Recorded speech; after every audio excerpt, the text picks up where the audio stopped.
অসমত দুটা পক্ষ, এটা হ'ল ফেচিষ্ট সাম্প্ৰদায়িক বিজেপি আৰু আনফালে জনগণে বিচাৰিছে যে এই শক্তিটোক পুলিয়ে পোখাই উৎখাত কৰিব লাগে। দেশৰ সংবিধান, দেশৰ ন্যায়পালিকা, দেশৰ স্বতন্ত্ৰ সাংবিধানিক অনুষ্ঠানৰ প্ৰতি এই বিজেপি দলটোৱে সংকট নমাই আনিছে আৰু সাধাৰণ জনগণৰ তেওঁলোকৰ জীয়াই থকা, তেওঁলোকৰ ৰুজি ৰুটি, তেওঁলোকৰ খোৱা বোৱা সামগ্ৰী এইবোৰ তেওঁলোকে দাম বঢ়াই, কৰ কাটল বঢ়াই বা বিভিন্ন পেট্ৰল ডিজেল গেছৰ চিলিণ্ডাৰ দাম বঢ়াই সাধাৰণ জনগণক এটা ভয়াৱহ ভৱিষ্যতৰ মাজলৈ ঠেলি দিছে। সেইকাৰণে সাধাৰণ জনগণৰ যিটো আহ্বান, সেইটো আহ্বান হ'ল যে আমি একত্ৰিত হ'ব আৰু আমি সেইকাৰণে মই ভাবোঁ যে আমি সকলো জনগণৰ পক্ষত আছোঁ আৰু থাকিম। জনগণৰ আহ্বান আমি সকলোৱে সন্মান কৰাটো দৰকাৰ, কাৰণ দেশৰ সংকট মৰীক্ষণ কৰিবৰ কাৰণেহে এই কাম।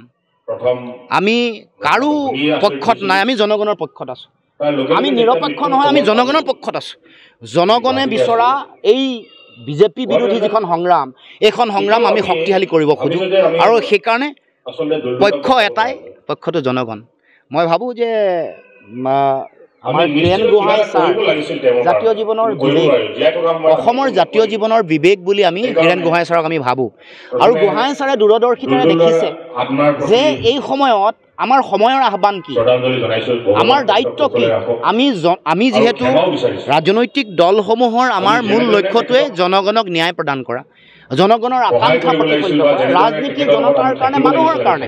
গতিকে আজি জনগণৰ কাৰণে, জনতাৰ কাৰণে প্ৰয়োজনীয় যিটো ৰাজনীতি, যিটো মাৰ্গদৰ্শন, সেই মাৰ্গদৰ্শনটোত আমি সকলোৱে হাত উজান দিব লাগে, সকলোৱে সহযোগিতা আগবঢ়াব লাগে। সেইকাৰণে বিজেপিক উৎখাত কৰিবৰ কাৰণে ঐক্যবদ্ধতা মূল অস্ত্ৰ। সেইকাৰণে মই ভাবোঁ যে গোহাঁই ছাৰৰ নেতৃত্বত যিটো প্ৰচেষ্টা হাতত লৈছে, সেইটো আমি সকলোৱে প্ৰশংসা কৰিছোঁ, সকলোৱে শ্ৰদ্ধা জনাইছোঁ আৰু আমি জনগণৰ পক্ষত আছোঁ, আমি জনতাৰ পক্ষত আছোঁ। সংঘাত, দ্বন্দ্ব, যুক্তি তৰ্ক এইবোৰ নহয়, চব তৰ্ক বিতৰ্ক থাকিব, মানুহৰ সংক্ষোভ থাকিব, অসন্তুষ্টি থাকিব, সংঘাত থাকিব, দ্বন্দ্ব থাকিব, যুক্তি থাকিব, তৰ্ক থাকিব। এইটোতো গণতান্ত্ৰিক ব্যৱস্থা এটাৰ সৌন্দৰ্য, গণতন্ত্ৰৰ ভূষণ বুলি কয়।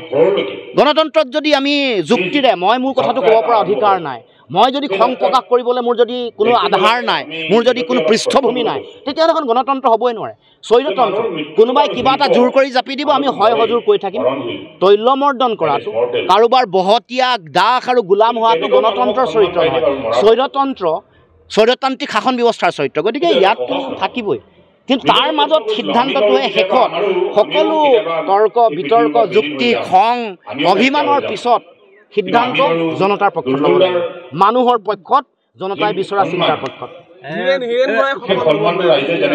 নহয়, হীৰেণ গোহাঁই ছাৰৰ এইটো ব্যক্তিগত এজেণ্ডা নহয় কোনো কাৰণত, এইটো জনগণৰ এজেণ্ডা, জনতাৰ এজেণ্ডা। জনগণে বিচৰা জনতাৰ আহ্বানটো আমি উপলব্ধি কৰিছোঁ, ছাৰে আমাতকৈ বেছি গভীৰভাৱে উপলব্ধি কৰিছোঁ। মই পুনৰ কৈছোঁ, হীৰেণ গোহাঁই ছাৰ অসমৰ জাতীয় জীৱনৰ বিবেক, অসমৰ জাতীয় জীৱনৰ আবেগ। শ্ৰদ্ধা সহকাৰে আমি হীৰেণ গোহাঁই ছাৰ বা তেখেতৰ নেতৃত্বত অসমৰ বুদ্ধিজীৱীসকলে বিচৰা যিটো চিন্তা, যিটো মাৰ্গদৰ্শন, সেইটোৰ প্ৰতি আমি সকলোৱে সহযোগিতা আগবঢ়াব লাগে, সকলোৱে সন্মান প্ৰদৰ্শন কৰিব লাগে। মই আশাবাদী যে